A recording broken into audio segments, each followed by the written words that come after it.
예배에 함께 하신 성도님들을 주님의 이름으로 환영하고 축복합니다.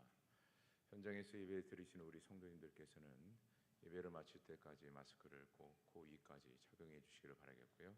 영상으로 예배 드리시는 우리 성도님들께서는 용모를 단정히 하셔서 예배로 영광 돌리시기를 바라겠습니다.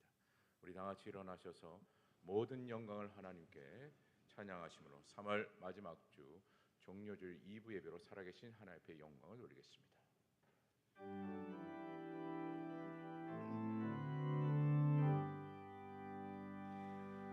모든 영광을 하나님께, 모든 영광을 하나님께, 온 마음과 뜻 다해 주 예배합니다. 모든 영광을 하나님께.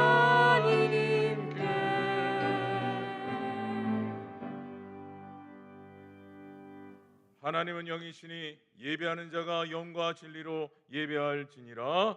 아멘.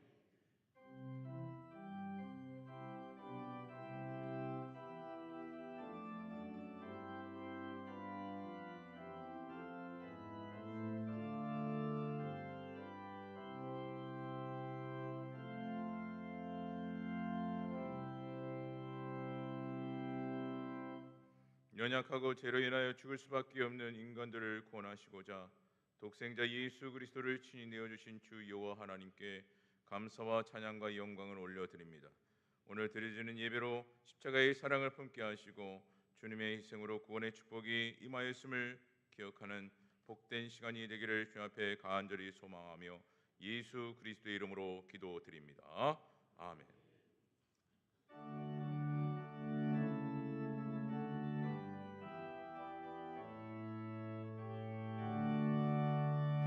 하늘에 가득 찬 영광의 하나님, 온 땅에 충만한 존귀하신 하나님, 생명과 빛으로 지혜와 권능으로 언제나 우리를 지키시는 성부와 성자와 성령 삼위의 하나님, 우리 예배를 받아주시옵소서.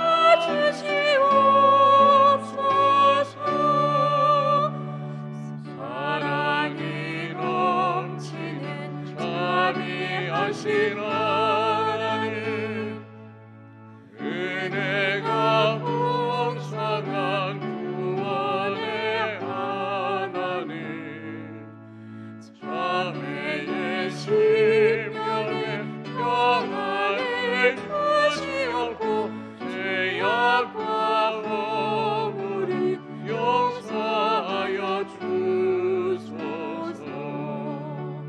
찬송과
사랑에 따라 크게 기뻐할지어다.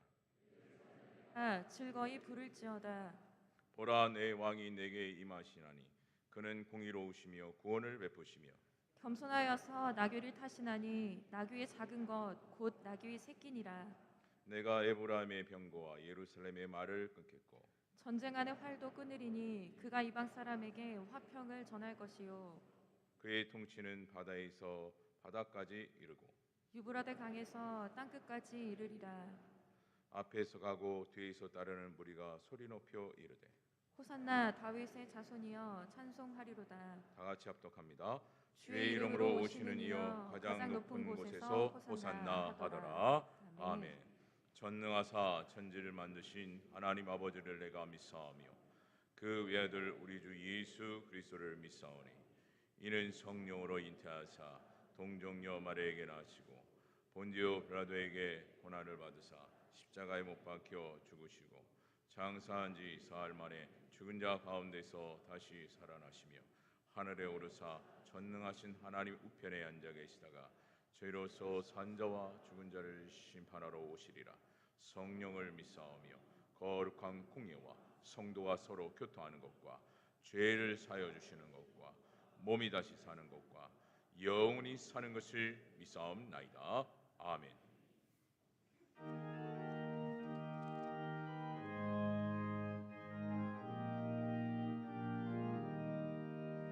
예수가 함께 계시니 시험이 오나 고받네 기쁨의 근원 되시는 예수를 위해 삽시다. 날마다 주를 섬기며 언제나 주를 기리고 그 사랑 안에 살면서 그 길로 같이 맙시다. 이 세상 사는 동안에 주 이름 전파하면서 무한한 복락 주시는 예수를 위해 삽시다. 날마다 주를 섬기며 언제나 주를 기리고 그 사랑 안에 살면서 그 길로 같이 맙시다. 이 세상 친구 없어도 예수는 나의 친구니 불의한 일을 버리고 예수를 위해 삽시다.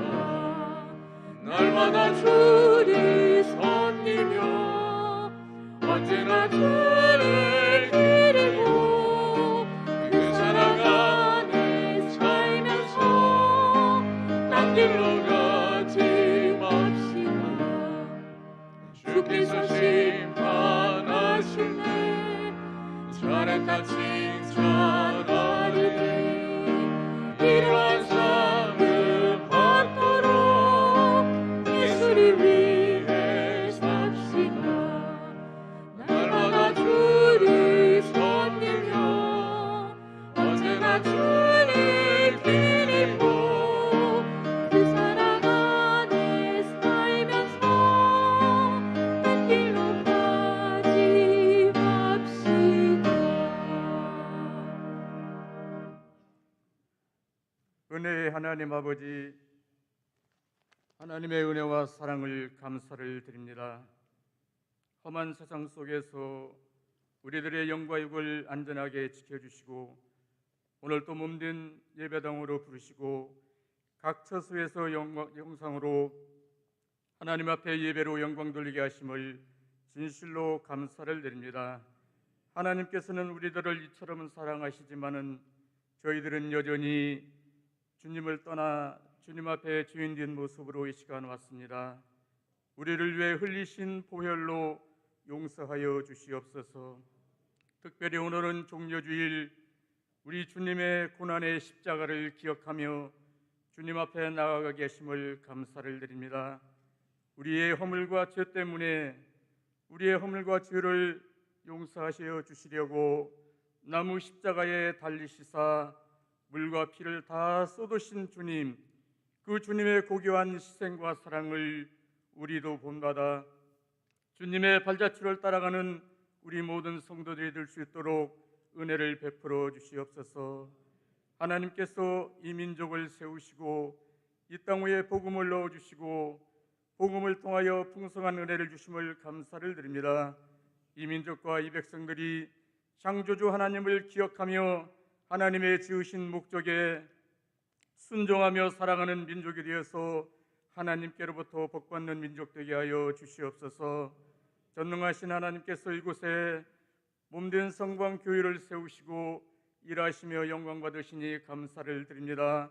가르치고 제자 삼아 선교하는 교회로 세우시고 하나님과 말씀과 교회의 중심을 통하여 오직 그리스도의 복음을 전할 수 있는 교회로 세우심을 감사를 드립니다. 한 주간도 특별 새벽기도를 통하여서 주님을 찾고 찾을 수 있는 은혜를 주신 하나님, 주님 오시는 그날까지, 아니 내 육신의 장막이 무너지는 그날까지 주님을 찾고 찾아서 마침내 주님과 동행하며 살아가는 우리 모든 성도들이 들으며 온 교회가 될 수 있도록 하나님 복을 나려 주시옵소서. 거룩하신 아버지 하나님, 오늘 또 하나님의 사랑받은 자녀들이 하나님의 얼굴을 구하며 주님 앞에 나왔습니다. 성령 하나님 찾아가 주셔서 저들이 이 시간도 하나님과 동행하며 하나님 뜻에 순종하며 하나님을 만나는 귀한 시간 될 수 있도록 은혜를 베풀어 주시옵소서. 말씀이신 하나님, 이 시간도 담임 목사님을 통하여 우리에게 주님이 쓰시겠다는 말씀으로 전하실 때에 하나님이여 전하시는 입술이 복이 되게 하시고 우리의 아버지 하나님이여 귀가 복이 되어서 같이 하나님 앞에서 은혜 받는 귀한 시간 될 수 있도록 은혜를 베풀어 주시옵소서. 이 시간도 세계 선교와 각 처소에서 예배드리는 예배를 우리 하나님 기뻐 받아 주시옵시고 오직 하나님께 영광 돌려드리는 귀한 시간 될 수 있도록 도와주옵소서. 오늘도 아버지 하나님 일부부터 찬양 예배에 이르도록 우리 하나님께서 친히 역사하시고 도와주실 것을 기대하면서 부활이요 생명이신 예수님의 이름으로 기도 올리옵나이다. 아멘.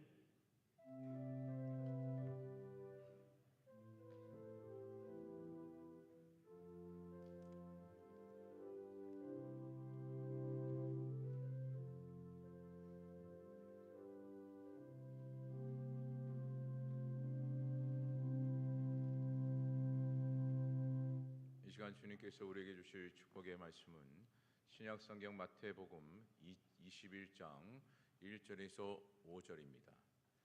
신약 성경 34면에 기록이 되어져 있습니다. 마태복음 21장 1절에서 5절까지 제가 봉독해 드립니다. 그들이 예루살렘에 가까이 가서 감람산 벳박에 이르렀을 때에 예수께서 두 제자를 보내시며 이르시되 너희는 맞은편 마을로 가라. 그리하면 곧 매인 나귀와 나귀 새끼가 함께 있는 것을 보리니 풀어 내게로 끌고 오라. 만일 누가 무슨 말을 하거든 주가 쓰시겠다 하라. 그리하면 즉시 보내리라 하시니 이는 선지자를 통하여 하신 말씀을 이루려 하심이라. 일렀으되 시온 딸에게 이르기를 내 왕이 내게 임하나니 그는 겸손하여 나귀 곧 멍에 매는 짐승의 새끼를 탔도다 하라 하였느니라. 아멘. 하나님 아버지, 3월달 마지막 제주 주일 2부 예배로 주예전에 나온 남종과 여종들에게 은혜를 내려주시고 병든 자들은 고쳐주시고 얽히고 설켜 있는 문제들은 해결해 주시고 마음에 품은 소원은 주님의 은혜 가운데 응답받게 도와주시고 하는 일마다 형통한 길이 열리게 하여 주시옵소서. 이 시간 하나님의 귀한 말씀을 듣기를 원하오니 하늘의 문을 열어주시고 우리의 마음의 문도 열어주시고 전하는 자의 입술도 열어주시어서 오늘도 주시는 하나님의 말씀을 사람의 말로 받아들이지 아니하고 하나님의 음성으로 받아들여 이 말씀이 우리 속에 역사하여 능력이 되게 하여 주옵소서. 예수님의 이름으로 기도드리옵나이다. 아멘. 우리 옆 사람과 서로 인사합시다. 참 잘 오셨습니다. 2021년도 3월달 마지막 제주 2부 예배 참석하신 우리 모든 성도 여러분들에게 하나님의 은혜와 평강이 함께 하시고 기도하는 모든 기도들이 다 이루어지시기를 주님의 이름으로 축복합니다. 오늘은 마태복음 21장에 기록되어 있는 말씀의 내용을 가지고 주가 쓰시겠다 하라라고 하는 제목으로 함께 은혜를 나누고자 합니다. 이번 주간을 고난주간이라고 하지요. 우리 예수님께서 대속의 제물로 이 땅에 오셔서 저와 여러분들의 죄를 대속해서 십자가에서 피 흘려 죽으시고 믿는 모든 자들의 죄를 용서해 주심으로 사해 주심으로 천국에 들어갈 수 있는 길을 우리 예수님이 열어놓아 주신 날이죠. 주간이지요. 그렇기 때문에 이 주간 동안에는 그 대속의 주님이 십자가를 지시는 그 모든 과정들이 가장 큰 고난과 또 역경과 또 아픔을 겪으면서 지내오신 기간이기 때문에 우리 자신들이 다시 한번 나 같은 죄인이 구원받은 이 은혜가 그 십자가의 고통과 고난을 통해서 죽으심을 통해서 이루어진 사실임을 깨달으면서 한 주일 동안 나를 돌아보고 경건하게 잘 지내가는 저와 여러분들이 되시기를 주님의 이름으로 부탁을 드립니다. 우리 예수님이 예루살렘에 입성을 할 때에 많은 사람들이 성 좌우에 입구의 좌우에서 사람들이 서서 길에는 겉옷을 깔고 그리고 손에는 나무가지를 꺾어서 흔들었다고 했습니다. 이 나무가지가 무엇냐? 이 나무가지는 종려나무가지라고 하는 것을 성경이 이야기하고 있습니다. 사복음서에 기록되어 있는 말씀의 내용을 보게 되면은 마태, 마가, 누가에는요 종려나무라고 하는 단어가 없고 나무가지라고만 써져 있습니다. 그런데 요한복음 12장 12절과 13절을 보게 되면은 처음으로 종려나무가지라고 하는 것이 등장하면서 그 예수님이 예루살렘에 입성을 할 때 사람들이 손에 종려나무가지를 들고 호산나 하면서 우리 예수님을 환영하고 평화의 왕으로 오신 우리 예수님을 환영하는 그 모습을 보게 되는 것이죠. 그래서 종려주일이라 이렇게 부르게 된 것입니다. 12절에 보면 그 이튿날의 명절에 온 큰 무리가 예수께서 예루살렘으로 오신다는 것을 듣고 종려나무 가지를 가지고 맞으러 나가 외치되 호산나 찬송하리로다 주의 이름으로 오시느니 곧 이스라엘의 왕이시여 하더라라고 했습니다.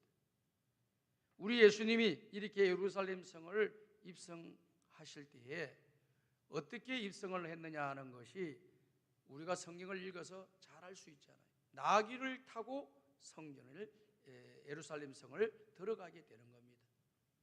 왕이 보통 성으로 들어갈 때는요 큰 군마를 타고 아주 말을 좋은 명마를 타고 사람들을 거느리고 화려하게 웅장하게 위험 있게 쫙 들어가는 거예요. 그런데 만왕의 왕이신 우리 예수님이 예루살렘 성을 들어가시면서 타고 갔던 짐승이 뭐냐? 바로 나귀 새끼를 타고 갔다라고 하는 그런 말씀입니다. 이 나귀 새끼를 타고 가는 것은 다 그 속에 의미가 있고 예언의 말씀이 이루어지기 위해서 그와 같은 일들을 진행했던 것을 우리가 잘 알고 있습니다. 성경을 보게 되면 우리 예수님이 이 땅에 성경대로 오시고 성경대로 죽으셨다, 성경대로 살아나셨다 이렇게 말씀하신 것을 고린도전서에서 발견할 수가 있습니다. 그렇기 때문에 우리 예수님이 오신 것 그 자체가 우연히 오신 것이 아니고 하나님의 계획과 섭리에 따라서 구약 성경에 예언했던 그대로 성경대로 성경이 예언하신 말씀대로 이 땅에 오셨고 또 예루살렘 성의 마지막으로 이번 고난주간에 들어가는 그것도 모두가 성경에 있는 말씀을 응하게 하시는 내용으로 채워져 있음을 보게 됩니다. 우리 예수님이 이 나귀 새끼를 타고 들어가시는 것에 대해서 예언을 해놓은 말씀이 스가랴서 9장 9절의 말씀의 내용이 되겠습니다. 다 같이 한번 읽어보겠습니다. 시작. 시온에 따라 크게 기뻐할지어다. 예루살렘에 따라 즐거이 부를지어다. 보라, 내 왕이 내게 임하시나니 그는 공의로우시며 구원을 베푸시며 겸손하여서 나귀를 타시나니 나귀의 작은 것 곧 나귀의 새끼니라. 자, 일반 나귀도 탄 것도 아니고 나귀의 새끼를 탔더라라고 하는 말씀을 스가랴 선지자가 예언해 나왔잖아요. 이 예언의 말씀대로 이 주인의 집에, 나귀의 주인의 집에는 어미 나귀도 있고 새끼 나귀도 있는데 어미 나귀를 타고 가신 것이 아니라 새끼 나귀를 타고 가셨다 하여 스가랴 9장 9절에 있는 예언의 말씀을 우리 예수님이 이루시게 되는 것이죠. 그런데 오늘 본문의 말씀의 내용을 보면은 이 나귀 새끼를 데려오는 그 과정에서 예수님께서 제자들에게 그 마을의 건너편 마을에 가게 되면은 나귀가 있는데 그 나귀 중에서 나귀 새끼를 데리고 오라고 하는 것입니다. 그러면은 제자들이 이야기를 하는 거죠. 아니, 우리의 소유도 아닌데 일방적으로 가져오게 되면은 주인이 뭐라고 하지 않겠습니까? 라고 물어보면 어떻게 대답을 할까요? 라고 물어보게 됩니다. 그럴 때 우리 예수님께서 그 주인이 왜 당신 나귀도 아닌데 당신이 그 나귀의 줄을 풀어서 데리고 가려고 합니까? 라고 물어보게 되면은 뭐라고 대답을 하라고 하느냐면은 주께서 쓰시겠다고 하라라고 이렇게 말을 하라고 했습니다. 여기에 나와 있는 주라고 하는 단어는 어떤 뜻이 담겨져 있느냐면은 주인이라고 하는 뜻이 담겨져 있고 소유주라고 하는 것이 담겨져 있고 주권을 가지고 있는 분이라고 하는 것을 의미하는 쿠리오스라고 하는 단어를 썼어요. 그렇기 때문에 이 단어를 주께서 쓰시겠다고 하라고 하는 주라고 하는 단어를 그 나귀 주인이 들으면서 아하, 주인이 만왕의 주인이신 왕이신 우리 주님이 쓰시겠다고 말씀하시는구나라고 하는 것을 즉각적으로 깨닫게 된 겁니다. 내가 갖고 있는 것이 내 것이라고 생각하지만은 성경에 나와 있는 내용을 보게 되면은 내 것이 아니고 주님의 것임을 우리가 알게 됩니다.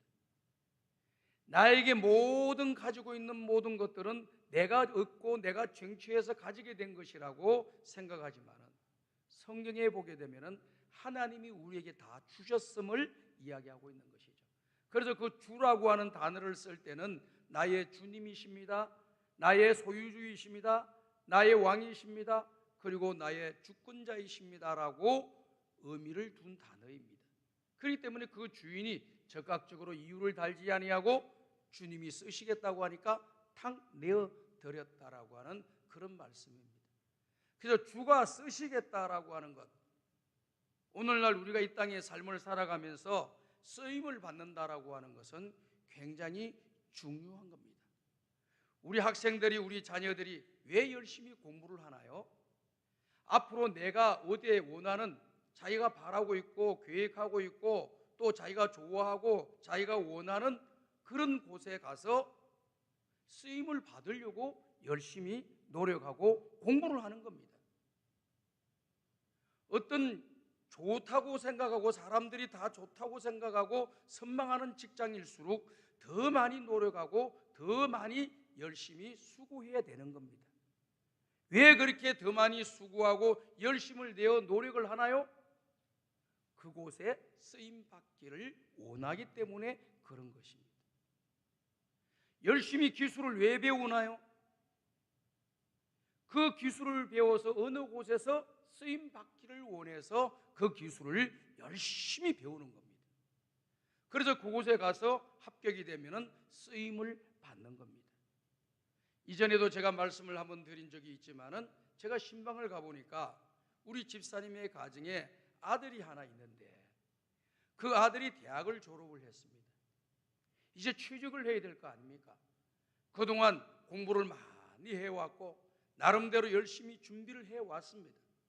그렇기 때문에 준비하고 노력하고 공부한 것에 내가 가고자 하는 곳에 쓰임을 받기를 원하는 거예요. 이 학생이, 이 아들이. 그래서 내가 그 책상을 보니까 이만큼 수북하게 서류가 쌓여져 있어요.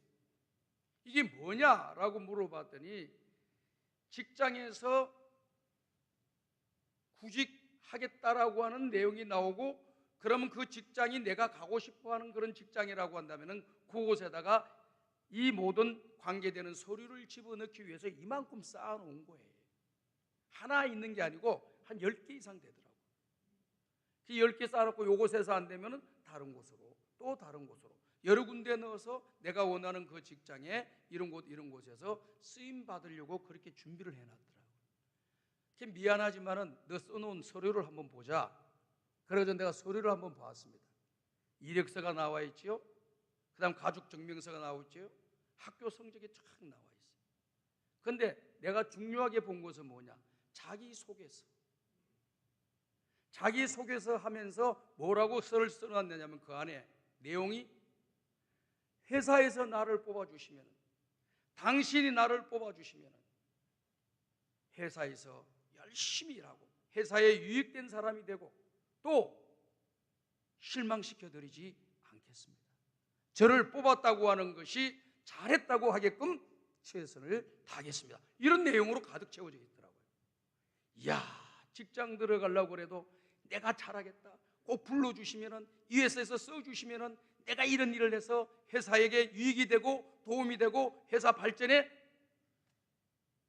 기여를 하겠다라고 하는 그런 내용으로 가득 차 있더라고요. 그리고 할 수 있습니다, 합니다, 뭐든지 할 수 있습니다, 이렇게 자신감 있게 써놨더라고요. 이야, 직장 한번 가려고 이렇게 애를 쓰고 좋은 곳에 갈수록 더 많은 것이 요구되는 거예요. 쓰임받기 위해서. 그래서 그걸 다가 보면서요, 직장에 들어가서 일을 하는 사람들이 높아 보이더라고요. 전에는 생각이 조금 달랐는데요, 어느 곳에서나 일을 한다고 하면은 그 사람이 높아 보여요. 왜 그러냐? 아무나 들어가는 것이 아니잖아요. 가고 싶다고 해서 가는 게 아니고, 내가 이 회사 들어가고 싶다 해서 들어가는 게 아닙니다. 내가 이 일을 하고 싶다고 해서 그 일을 하는 게 아니에요. 써줘야 되는 거예요. 오늘 여기 보니까 나귀 새끼가 주님이 쓰시겠다고 하니까 주인이 그냥 내어드렸고, 이 나귀 새끼는 주인이 내어줌에 따라서 내려와서 우리 예수님을 모시고 예루살렘의 성전에 예루살렘으로 입성하는 영광을 얻게 되는 것이죠. 다시 말씀을 드려서 하나님이 쓰신다고 하면은 하나님 앞에 쓰임 받는 사람은 영광이라는 거예요. 세상 사람들이 나를 써줘도 기쁨이 되고 행복이 되고 즐거움이 되고 기쁨이 되는데, 만왕의 왕이신 우리 주님이 나를 써주신다고 하면은 이것처럼 더 기쁘고 귀한 것이 없다라고 하는 사실을 여러분들이 믿으시기를 주의 이름으로 축복합니다. 전 우리 성광의 성도들 자녀들이 또 여러분들이 앞으로 세상을 살아가면서 어디에 가서 무엇을 하든지 쓰임받는 사람이 되길 바라요. 우리에게 가장 비참한 말이 있다고 한다면 뭘까요? 아무짝에도 쓸모가 없다. 아무짝에도 쓸모가 없다라고 하는 말을 들을 때 이것처럼 비참한 게 어디 있어요? 저 사람은 어디 가도 다 쓰임받을 사람이야. 저 사람은 다 저기서 정말 잘 쓰임을 받는 사람이야. 이것이 그 사람을 행복하게 만들고 공동체를 유익하게 만들어주는 것이거든요. 저는 우리 성광의 가족들이요, 어디 가나 쓰임받는 사람 되길 바라요. 아무것도 안 하고 편안하게 노는 것 같이 그것이 좋은 것처럼 보이지요. 아무것도 안 하는 것이 문제입니다. 주님 부르시는 그날까지 우리는 우리 할 사명이 다 있어요. 해야 할 역할이 있습니다. 어떤 사람은 큰 것을 하기도 하고 많은 것을 하기도 해요. 어떤 사람은 지극히 적은 것을 하고 작은 일을 한다 할지라도 해야 할 일은 다 있는 거예요.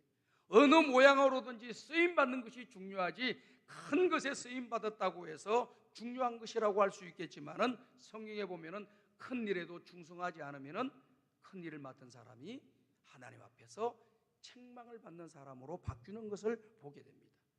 그러나 지극히 적은 일이라도 그곳에 충성하면서 사명을 감당하게 되면은 우리 주님으로부터 착하고 충성된 종이라고 하는 칭찬을 받는 것이 성경의 말씀의 내용입니다. 전 우리 성강의 모든 가족 식구들이 주님 부르시는 그날까지 어떤 모양으로든지 쓰임받다가 천국에 가서 우리 주님으로부터 칭찬받는 하나님의 사람들이 다 되시기를 주님의 이름으로 축복합니다. 그래서 우리가 하나님 앞에 받은 은사와 달란트가 있어요. 하나님 앞에 받은 이 은사와 달란트를 가지고 하나님께 영광을 돌리고 하나님의 교회에 유익과 덕을 끼치고 우리 성도들에게 기쁨과 즐거움을 주고 행복을 심어다 주고 세상의 빛과 소금이 되는 삶을 우리가 이 땅에서 살아간다면 그가 인간으로 태어나서 죽는 그 순간까지 그의 삶이 가치가 있고 의미가 있고 보람 있는 삶을 살게 되는 거 아니겠어요? 그런데 아무 짝도 쓸모가 없는 존재가 되었다고 한다면 너무나도 비참한 인생이 되는 거예요. 우리가 10번 100번 인생을 사는 것도 아니고 단 한 번밖에 살지 않는 이 인생의 길을 걸어가면서 어떻게 하든지 내가 하나 앞에 선한 열매를 많이 맺고 사랑의 열매를 많이 맺고 우리에게 기쁨을 주고 즐거움을 주고 소망을 주고 사람들에게 행복을 심어주는, 행복을 전달해주는 축복의 통로로 살아가는 것이 가치 있고 의미 있는 거잖아요. 저는 우리 성광의 가족들이 이렇게 사시기를 주의 이름으로 축복합니다. 지난 토요일 어제지요. 어제 우리 교역자 회의 경건의 시간을 가지면서 잠언 29장을 보게 되었습니다. 잠언 29장을 보니까 이런 말씀이 기록돼서 눈에 딱 들어오고 마음에 다가왔습니다. 그 말씀의 내용은 뭔가 이런 말씀입니다. 의인은 사람들을 기쁘고 즐겁게 하는 것이래요. 의로운 사람은 사람을 기쁘고 즐겁게 하는 거예요. 악한 자가 권세를 가지게 되면 사람들은 한숨과 고통이 다가온다. 이런 말씀이에요.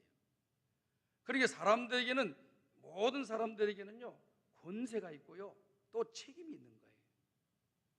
많은 분들은 권세에 관심을 가지고 책임에는 소홀히 하는 사람들이 많이 있습니다. 그러나 성경에 나와 있는 내용을 보게 되면 책임을 다하면 그 권세는 저절로 올라가는 거예요. 하나님과 사람들이 올려주는 거예요. 그런데 책임은 하지 않으면서 권리를 행사하려고 자꾸 애를 쓰다 보면 사람들의 마음에 한숨을 가져다 주고 한탄을 가져다 주고 고통과 괴로움을 가져다 주기 때문에 결국에는 그 자리에서 내려오게 되고 비참하게 인생이 된다라고 하는 것을 말씀하고 있더라고요. 그래서 이런 생각을 해봤습니다. 과연 나는 내 주변에 있는 사람들에게 기쁨을 주고 즐거움을 주는 사람인가? 아니면 내 주변에 있는 사람에게 고통과 괴로움과 아픔과 상처를 주는 사람인가? 내가 고통과 괴로움과 아픔을 주는 사람이 위치에 서 있다고 하면 나는 의로운 사람이 아니라 악한 자에 서 있구나. 이렇게 우리가 스스로 판단하면 되겠습니다. 그리고 나는 주변에 있는 사람들에게 기쁨을 주고 즐거움을 주고 행복을 심어주고 희망과 용기를 심어주고 격려와 또 칭찬을 해주는 사람으로 서 있다고 하면 여러분들은 하나님 앞에서 의로운 길을 걸어가는 거예요. 그 말씀을 보면서 내가 많이 도전을 받았습니다. 우리 교육자들한테도 제가 그런 말을 했어요. 여러분 교육자들로 나 자신 한 사람으로 말미암아 우리 교회 성도들이 기뻐하고 즐거워하느냐? 너 사역 잘하는 거다. 너는 하나님의 교회 잘 쓰임 받고 있는 사람이야. 나로 말미암아 주변 사람들이 고통을 당하고 아픔을 당하고 한숨 짓고 괴로워하는 일이 나로 말미암아 일어나느냐? 지금 사역 잘못하고 있는 거다. 주의 일을 잘못하고 있는 거다. 이렇게 말씀을 저도 도전을 받으면서 권면을 했습니다. 오늘 사랑하는 여러분, 스스로가 판단하십시오. 누가 말할 수가 없어요. 다 자존심이 있고 체면이 있고 또 자존감들이 있기 때문에 그거를 건드릴 수가 없어요. 여러분 스스로가 하나님 말씀을 들으면서 깨닫고 나는 하나님의 교회에 유익과 덕을 끼치는 사람이냐, 하나님 교회에 걸림돌이 되는 사람이냐, 나는 주의 일을 하는데 디딤돌이 되는 사람이냐, 걸림돌이 되는 사람이냐를 잘 생각하셔야 됩니다.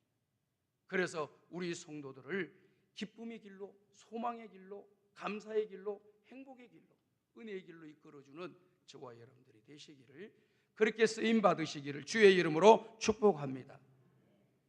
그런데 오늘 나귀 새끼가 쓰임 받았다고 말씀했는데요, 이 성경의 말씀의 내용을 보면은 어떤 사람이 쓰임을 받는가? 디모데 후서 2장 20절을 보니까 이렇게 말씀이 기록되어 있습니다. 큰 집에는 금그릇과 은그릇뿐 아니라 나무 그릇과 질그릇도 있어 귀하게 쓰는 것도 있고 천하게 쓰는 것도 있나니 그러므로 누구든지 이런 것에서 자기를 깨끗하게 하면 귀히 쓰는 그릇이 되어 거룩하고 주인의 쓰심에 합당하며 모든 선한 일에 준비함이 되리라라고 말씀을 하셨습니다. 주인의 쓰심에 합당하게 쓰임 받는 사람은 어떤 사람이냐? 우리 주님이 쓰시는 사람은 깨끗한 사람을 쓰신다는 거예요. 깨끗한 사람. 이 깨끗한 사람이라고 단어 앞에서 우리가 감히 사람들 앞에 나는 깨끗하다라고 이야기할 수 있겠지만은 하나님 앞에서 우리가 깨끗하다라고 말할 수 있겠느냐라고 했을 때는 이게 물음표로 와닿는 거예요. 그런데 여러분들 물음표로만 와닿지 마세요. 이 말이 우리에게 적용될 수 있는 것이 뭐냐면은 오늘 저와 여러분들은 깨끗하지 못한 사람이에요. 죄와 허물이 많은 사람들입니다. 그래서 깨끗하지 못하고 추하고 더러운 존재들이에요. 그런데 만왕의 왕이신 우리 예수님이 이 땅에 오셔서 저와 여러분들의 추한 죄를 십자가에서 피로 깨끗하게 다 사해 주시고 그 모든 죄로 인하여 치러야 될 대가를 우리 주님이 대신 치루어 주심으로 피 흘려 그 모든 것을 대신해서 치루어 주심으로 오늘 저와 여러분들이 죄인에서 의인으로 바뀌는 역사가 일어나게 된 줄로 믿습니다. 추하고 더러운 죄인이 깨끗하고 정결한 신부로 바뀌는 역사가 일어난 줄로 믿습니다. 이렇게 바뀐 거예요. 우리 신분이 이렇게. 나 스스로는 절대 정결케 될 수도 없고 깨끗한 존재도 될 수 없어요. 그런데 예수님이 내 죄를 깨끗하게 씻어주시니까 우리 주님이 나를 어렵다고 인쳐주시는 거예요. 인정해 주시는 거예요. 정결한 사람이 된 거예요. 아예 목사님 그래도 생활하다 보니까 이런저런 죄를 수도 없이 많이 짓는데 짓죠. 우리 인간이기 때문에 주님 부르신 날까지 우린 죄가 우리 속에 항상 있어요. 그렇기 때문에 하나님께서 우리에게 무슨 도구를 주셨습니까? 회개의 도구를 주셨죠. 회개의 기회를 주신 거죠. 회개의 문을 열어놓아 주신 겁니다. 잘못한 건 할 때마다 징계하시고 처벌하시면 살아남을 사람이 어디 있어요? 그러나 그때마다 회개의 문을 열어주시고 예수 그리스도의 이름으로 우리의 죄를 고백하고 자백하게 되면 주님께서 우리를 긍휼히 여겨주시고 우리에게 은혜를 베풀어서 우리의 모든 죄를 깨끗하게 도말해 주신다고 했어요. 사해 주신다고 했습니다. 동에서 서가 먼 것처럼 그 죄가 멀어지게 만들어 주시고 그 다음에 그 죄를 가리워 주시고 그 죄를 인정하지 않는 상태가 되도록 우리 하나님이 저와 여러분들에게 은혜를 주신다고 했어요. 그러니 깨끗하게 쓰임받는 사람은 어떤 사람이냐? 예수 그리스도를 나의 구주로 영접하고 죄사함 받은 백성이 하나님 나라의 쓰임을 받을 수가 있다, 그 말씀입니다. 그리고 우리가 수시로 이 땅에 살아가면서 하나님 앞에 잘못된 거 빨리빨리 회개하셔야 돼요. 미련한 사람일수록 회개를 늦게 해요. 내가 이건 아닌데 이렇게 하면 하나님 기뻐하지 않으실 텐데 이렇게 말을 하고 이렇게 행동하는 것은 하나님께 영광이 안 되겠는데 하나님의 교회 유익과 덕이 안 되겠는데 이런 것이 생각나면 누가 말하기 전에 본인이 빨리 기도하시면 되는 거예요. 그리고 그 죄를 사함받고 용서받고 새 출발하면 되는 겁니다. 그럼 날마다 새로워지는 거예요. 보혈 속에서 날마다 새로움의 역사가 일어나게 될 줄로 믿습니다. 주님이 우리를 씻어주시니까 자꾸 새로워지는 거예요. 아무리 우리가 손이 더러워도 손을 씻으면 깨끗해지잖아요. 요즘 코로나19 때문에 어떤 분이 그런 말을 하더구만. 단군 이래 요즘처럼 손을 깨끗하게 씻은 적이 없다. 그럴 정도로 손을 그렇게 열심히들 씻는다는 거예요. 어떤 분은 하루 종일 한 번도 안 씻은 사람이 10번, 5번 막 씻는다는 거죠. 그만큼 깨끗하게 씻는 거예요. 그게 좋은 것 같아요. 그러니까 어떻게 됩니까? 잔병치레를 잘 안 한다 그래요. 잔병치레가 없대요. 우리 의사 선생님들한테는 죄송하지만은요, 손을 너무 깨끗하게 씻는 게 병이 안 걸리니까 병원이 잘 안 돼 지금. 환자들이 과거에는 굉장히 많았는데 완전히 줄었다 그러더니 왜 그러냐 그러니까 손을 깨끗하게 씻어가지고 항상 깨끗하게 손으로 전염이 되는 건 병이 그렇게 많은가 봐요. 그렇기 때문에 그와 같은 일들이 일어나고 또 사람과 사람을 통해서 감염되는 그런 것들도 많이 일어나는데 다 마스크를 썼잖아요. 그러니까 90% 이상이 다 방역이 된다는 거예요. 그렇기 때문에 환자들이 굉장히 줄었다고 합니다. 사랑하는 여러분, 하나님께 쓰임 받는 사람은 저 사람이 금이다, 은이다 하니까 쓰는 게 아니래요. 질그릇과 나무그릇이라 할지라도 깨끗하면 쓰신다는 거예요. 저와 여러분들 깨끗한 사람 되시기를 주님의 이름으로 축복합니다. 한번 요셉도 보세요. 요셉도 죄를 지을 수 있는 그런 상황에 들어서 있었어요. 보디발 장군의 아내 얼마나 유혹을 했습니까? 아무도 보는 사람이 없다. 너와 나 둘뿐이다. 그러니 우리가 죄를 짓자. 그랬더니 요셉이 뭐라고 얘기했습니까? 너는 너와 나밖에 없다고 생각할는지 몰라도 나는 하나님이 보고 계신다는 것을 믿는다 그랬어요. 멋있잖아요. 사람들의 관점은 세상과 사람이에요. 믿는 사람의 관점은 세상과 사람에게도 있지요. 그러나 그 위에 하나님이 계심을 인정하고 믿으면서 행동하고 말하는 것이 성도의 삶인 줄로 믿습니다. 이게 달라요. 믿는 사람과 믿지 않는 사람의 차이가 뭐예요? 똑같이 모양 갖추고 살아가는데 뭐가 차이가 날까요? 그거예요. 생각의 차이예요. 믿음의 차이입니다. 안 믿는 사람들은 이 세상에 보이는 것이 전부인 걸 알고 살아. 그러나 우리 믿는 사람은 보이는 게 전부가 아니고 보이지 않는 하나님 나라가 있다라고 하는 것을 우리가 믿고 사는 거예요. 죽음은 그것으로 끝난다라고 생각하는 사람들이 이 세상의 사람의 모습인데, 우리는 죽으면 끝난다는 것이 아니라 죽음 이후에는 천국과 지옥이 있는 것을 믿고 사는 사람이 예수 믿는 사람입니다. 믿으시면 아멘 합시다. 이게 달라요. 다른 게 다 어떻게 보면 다 너나 나나 똑같은 것 같이 보이는데 믿는 사람도 여기 차이가 딱 나는 거예요.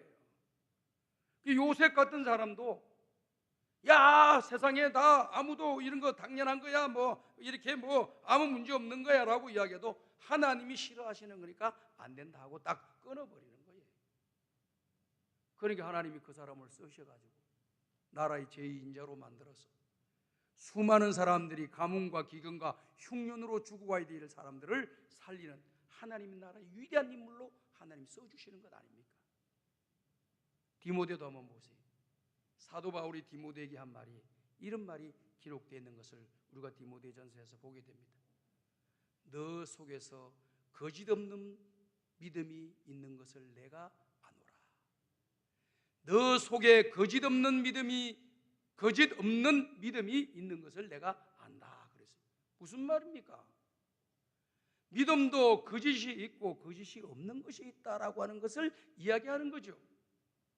그런데 사람들의 모습을 보니까 믿음이 있다고 하는데도 불구하고 그 안에 거짓이 많이 있다라고 하는 거예요. 그런데 디모데 너를 보니까 거짓이 없는 믿음이 너 속에 있구나 이렇게 인정을 해 주었어요. 그리고 그것이 너에게만 있었던 것이 아니고 너희 어머니, 너희 외할머니, 윤희계로부터 시작해서 너희 그와 같은 신앙을 네가 전수를 받은 것이다 하면서 그 집안이 신앙적으로 깨끗한 것을 이야기해 주면서 이 디모데가 사도 바울이 믿고 교회를 맡길 수 있는 그런 사람이 되었습니다. 사도 바울을 실망시키지 않는 주의 종이 되었고 하나님의 교회의 지도자가 되었고 성도들에게 존경받고 성도들에게 인정받는 주의 종이 되었던 것을 우리가 보게 되는 것이지요. 오늘 사랑하는 여러분, 하나님 앞에 쓰임 받으려면 매일매일 십자가 앞에 나가서 우리의 죄됨을 고백하고 사죄함을 받는 저와 여러분들이 되어서 깨끗한 모습으로 쓰임 받으시기를 주의 이름으로 축복합니다.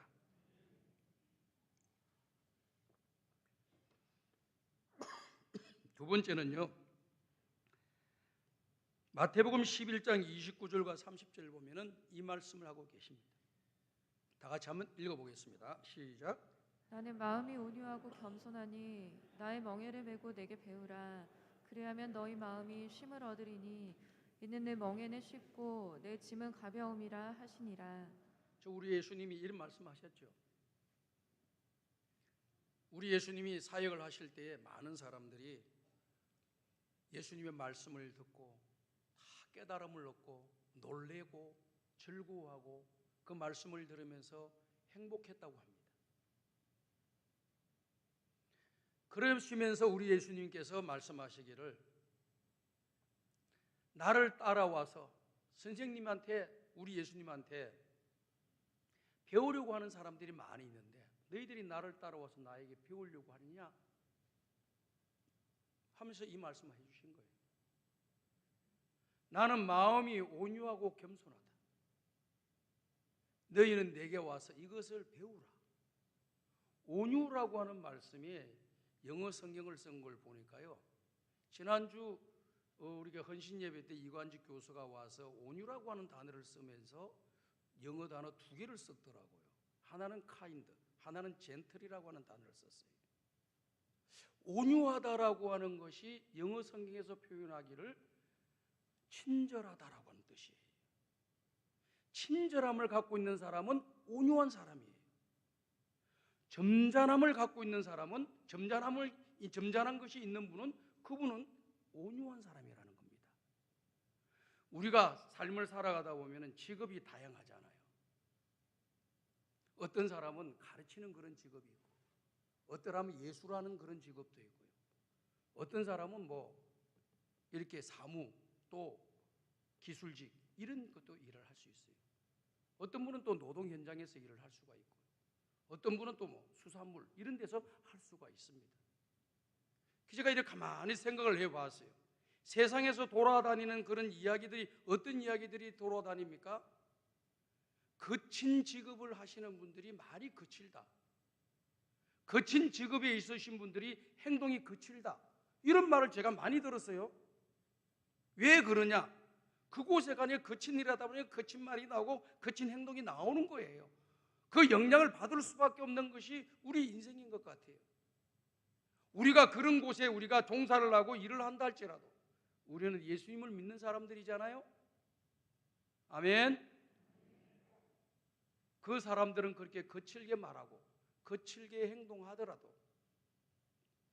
때로는 단호하게 이야기해야 될 때도 있겠지만은 친절하게 또 점잖하게 이야기해서 일을 해결해내고 일을 풀어가는 습성을 가진다고 하는 것은 우리 예수님의 성품을 닮아가는 사람이 된다라고 하는 것을 우리는 기억해야 될 줄로 믿습니다. 그래서 자꾸 달라져야 되는 거예요. 어떤 분은 그래요. 목사님, 내 기질은 못 바꿔요. 그럴 수 있죠. 인간의 생각으로는 기질도 못 바꾸고 성격도 못 바꾸고 품성도 못 바꿉니다. 그러나 하나님이 우리를 만져주시고 우리를 고쳐주시고 우리에게 역사하시게 되면은요, 성령이 나를 만져주시게 되면은, 성령이 역사하시게 되면은 저절로 됩니다. 믿으시면 아멘 합시다.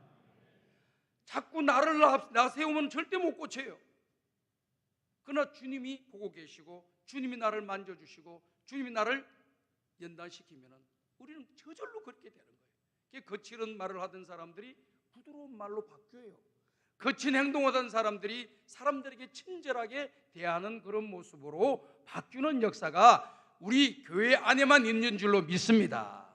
이 교회가 있기 때문에 그런 거예요. 하나님 말씀이 교회 안에서 이 말씀을 통해서 우리에게 주시니까 그런 역사가 일어나는 거거든요. 그래서 하나님의 교회는요, 어떤 직업에 있든지 관계없이 어떤 가르치는 직업이든지 예술의 직업이든지 고상한 직업이든지 그런 가져도요, 말이 거친 분이 계셔요. 행동이 거친 분이 계시더라고요. 그런 분들은 하나님의 교회에서 쓰임 받을 수 없습니다. 그런 분이 지도자가 되고 그런 분이 권세를 가지게 되면 수많은 성도들이 고통과 한숨을 쉬게 되는 거예요. 하나님의 마음을 답답하게 만드는 그런 사람이 되는 거, 주님의 영광을 가리는 그런 사람이 되는 겁니다. 기본적으로요, 교회 안에서는요, 우리가 온유한 말을 하셔야 돼요. 친절한 말을 하셔야 돼요. 우리 성도들에게 친절하게 대하는 사람이 예수님을 닮아가는 사람이라고 하는 것을 여러분들이 믿으시기를 주의 이름으로 축복합니다. 이렇게 주님을 닮아가는 사람이 하나님의 교회에 쓰임받는 사람이에요. 제가 이렇게 가만히 생각해 보면요, 이 원칙이 다 있는데도 불구하고 왜 원칙에 어긋나는 사람들이 교회에 이런 일꾼들이 되는가? 권세를 가진 그런 중직자가 되는가? 이래 내가 고민해서 생각해 봤어요. 묵상을 많이 했어요. 인간관계.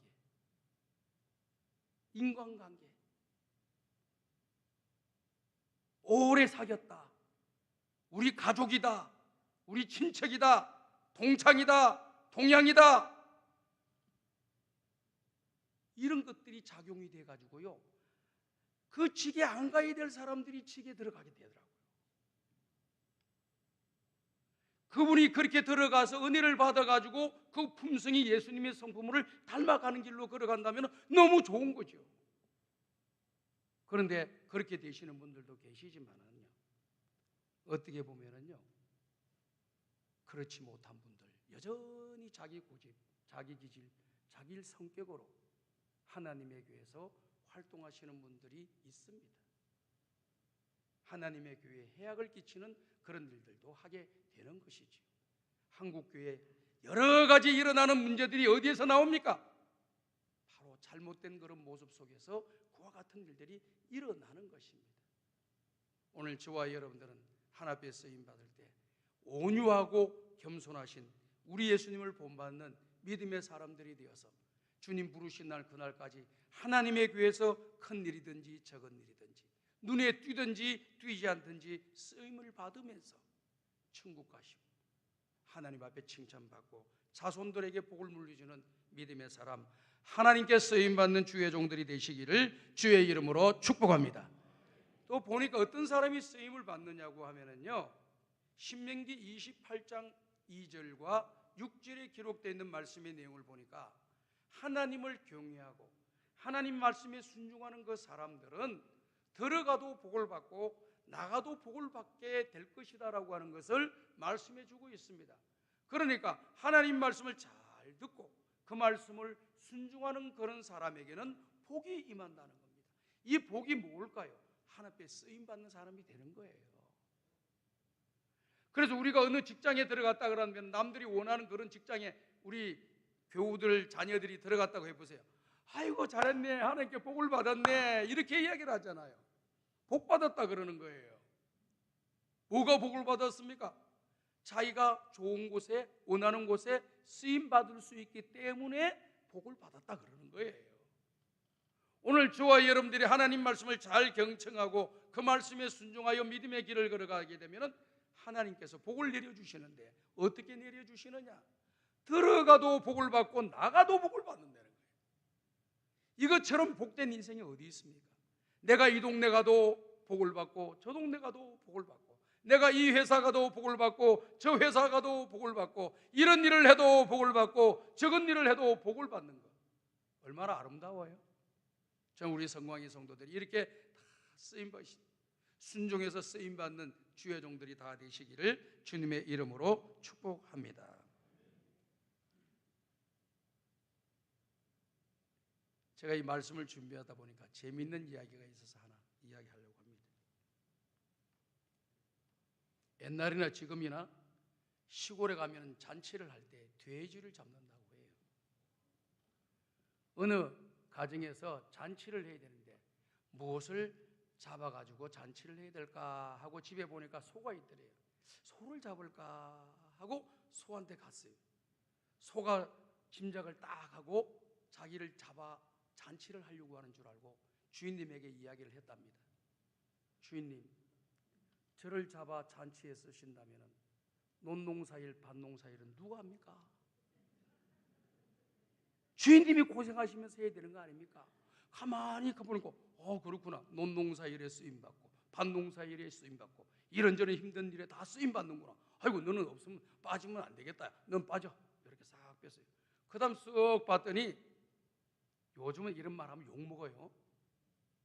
개가 있는 거예요. 옛날에는 영양가가 영양 보충을 할 게 없어가지고 소위 말해서 영양탕을 많이 먹었어요. 요즘 먹으면 난리 나는데 미개인으로. 그래서 잡아먹으려고 이제 잔치에 쓰려고 딱 보았더니 개도 눈치가 빨라가지고, 주인님, 이 집안의 도둑을 누가 막아주며 재산을 누가 지켜줍니까? 제가 이상한 놈 오면 막 짓지 않습니까? 그래서 그놈들 못 오게 만들고 또 주인님에게 알려줘서 주인님이 방배할 수 있도록 해서 재산과 이 가구를 다 지킬 수 있도록 해주는데 내가 죽으면 이것을 누가 지켜줍니까? 말이 또 되는 거예요. 그럼 너도 빠져. 뚝 떨보니까 닭이 있네, 닭이. 아이고, 저놈은 잡아야 되겠다. 닭이 또 눈치가 닭대가리라 이런 소리를 여러분 들어보셨죠? 머리 안 돌아간 사람 보고 닭대가리라 그러는데 이 그런 말들을 합니다. 제가 쓰는 건 아니에요. 이 닭이 딱 보면 눈치를 빨리, 머리도 안 돌아온 닭도 빨리 눈치를 하래. 자기 생명이 왔다 갔다 하니까. 주인님, 아침마다 주인님을 깨워주는 건 난데 내가 깨워서 주인님이 일정한 약속된 시간에 빨리빨리 가도록 만들어주는 일을 제가 하는데 만약에 내가 죽게 되면 내가 잔치상에 이 잔치 제물로 나오게 된다면 안으로 주게 되면 약속 시간 못 맞춰가지고 낭패를 당하는 일이 한두 번 아닐 텐데 그걸 어떻게 감당하시려고 저를 잡아가시려고 하십니까? 가만히 보니까 또 쓸모가 있거든요. 누군 뭘 하지? 이렇게 쳐다보니까 돼지가 한 마리가 또 있네. 꼴꼴. 돼지는 가만히 보니까 아무 말을 못해. 한 것이라고 먹는 것밖에 안 했어요. 먹고 살만 찌우는 거예요. 이러니까 돼지는 아무 말을 못해가지고 옛날부터 지금까지 잔치할 때 돼지를 잡는다. 그러니까 이제 쓰임 받을 수 있는 존재는 절대로 안 건드린다는 거예요.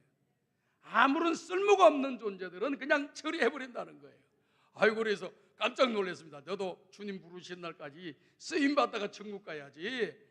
그냥 쓰임 받지 못하고 가만히 있다가 이제 가서는 큰일 나겠구나. 큰 일이든지 작은 일이든지 중요한 일이든지 덜 중요한데 상관없이 어떤 모양으로든지 하나님의 교회에서 쓰임 받다가 주의 일에 쓰임 받다가 천국 가야 되겠구나. 이런 생각이 들었습니다. 우리 성광이 가족 여러분들 다 이런 믿음으로 사시기를 주님의 이름으로 축복합니다. 참존 화장품의 김광석 회장이라고 분 계세요. 이분은 원래 예수를 안 믿던 사람들입니다. 타 종교의 신도의 회장까지 할 정도로 타 종교에 열심을 내고 또 타 종교에 몰두했던 사람이며 온 가족 식구들이 그 종교에서 열심을 내었다고 합니다. 그런데 이런저런 과정을 밟으면서 이런저런 일들을 경험하면서 예수님을 알게 되었고 예수님을 소개받고 전도를 받아서 교회를 가면서 예수님을 만나게 된 거예요. 예수님을 만나고 난 뒤에 그가 이런 고백을 했습니다. 내가 예수님을 만나지 않았더라면 내 인생은 공허한 인생으로 허무하게 나의 인생을 마쳤을 거다. 그런데 하나님이 나를 만세전부터 선택하시고 나를 예정하셔서 나를 택하여 하나님의 자녀로 삼아주시고 하늘의 소망을 가지고 살게 해주신 하나님께 감사드립니다. 이렇게 글을 썼어요. 그러면서 그가 책을 썼는데 어떤 책을 썼냐면 오늘 설교 제목하고 똑같아요. 주가 쓰시겠다 하라. 이 책을 쓴 거예요. 그 내용에는 어떤 내용이 나와 있느냐면 이분이 성경 말씀 오늘 마태복음 21장 이 내용을 읽으면서 주님이 쓰시겠다? 주님이 쓰시겠다? 주님이 쓰신다는 게 도대체 뭘까? 가만히 생각해 보니까 하나님 기뻐하는 일을 하는 것이 주님이 쓰시는 거구나. 하나님 말씀에 순종하는 것이 주님이 쓰시는 일을 하는 것이고 주님이 쓰임받는 일이 되겠구나. 이런 결심을 가지게 됐다고요. 깨달음을 얻게 됐다고 했어요. 그래서 이 사업장은 하나님께 영광 돌리는 사업장, 주님이 쓰시는 사업장이다.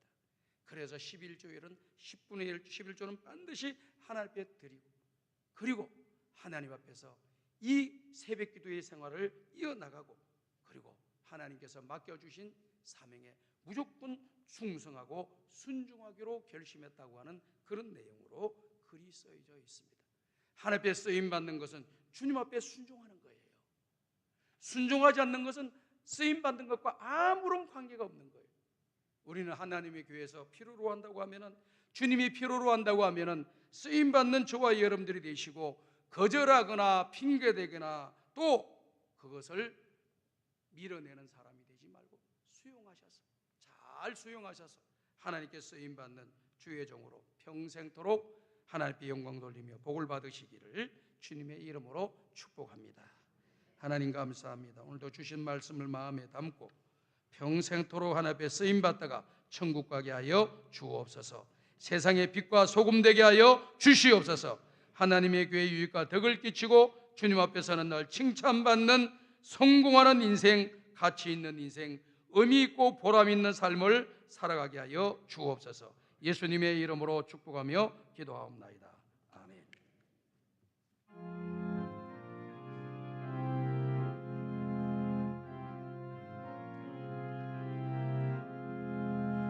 나 같은 몸은 그들의 높이고 온 영혼 구원하도록 잘 인도하리라.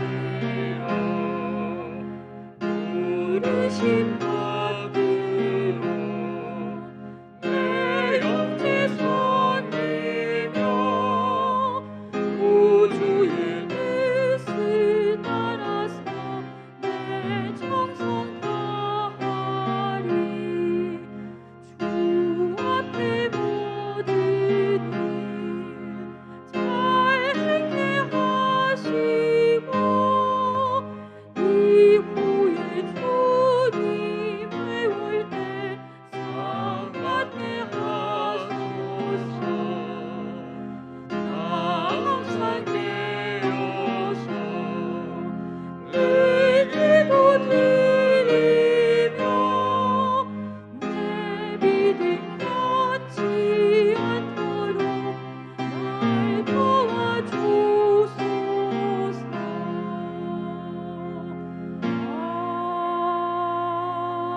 아멘. 하나님 아버지, 주의 전에 나오면서 마음과 뜻과 정성을 모은 11제물을 드립니다.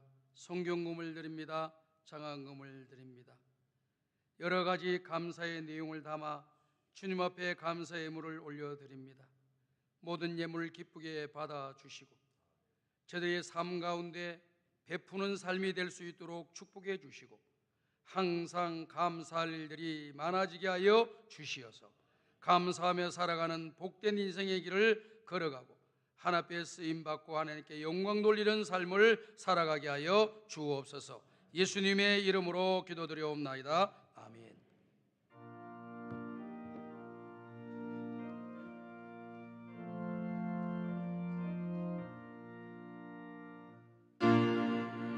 지가 만물들아 복 주시는 주 여호와 전능성부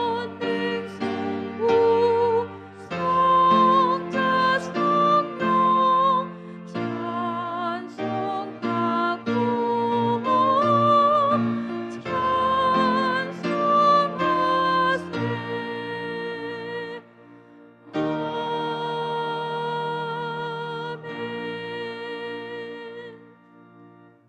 우리 주 예수 그리스도의 은혜와 하나님 아버지의 무한하신 사랑하심과 성령님의 감화감동 인도교통 충만하신 은총이 주님 부르시는 그날까지 하나님의 영광을 위하여 잘 쓰임받다가 천국 가기를 원하며 하나님의 교회 유익과 덕을 끼치며 세상의 빛과 소금으로 살아가기를 원하는 우리 모든 성도들 머리 위에 이제로부터 영원토록 함께 있을지어다. 아멘.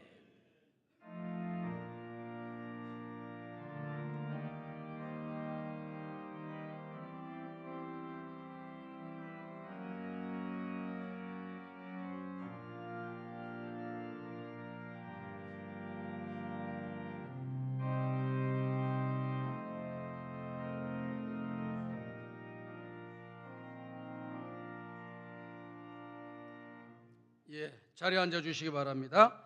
교회 소식 알려드리겠습니다. 내일부터 시작되는 고난주간 특별 새벽기도에 여러 성도님들이 많이 참석하셔서 나를 위해 십자가에 죽으신 예수님을 생각하면서 다시 한번 우리 영적인 상태를 점검하고 세상 따라가는 삶이 아닌 주님을 따라가는 삶으로 바뀌는 역사가 일어날 수 있도록 새벽기도에 다 동참해 주시기를 부탁을 드립니다. 다음 주일은 부활절 절기입니다. 부활절 절기 감사의 물을 잘 준비하여서 하나님 앞에 올려드리시기를 바랍니다. 결혼 광고와 소총 광고를 보시고 축하해 주시고 위로해 주시기를 바랍니다.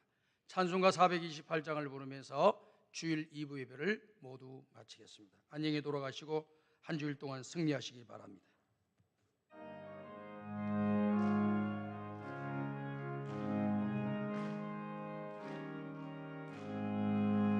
내 영혼에 비치니 주 영광 찬란해. 이 세상 어떤 빛보다 이 빛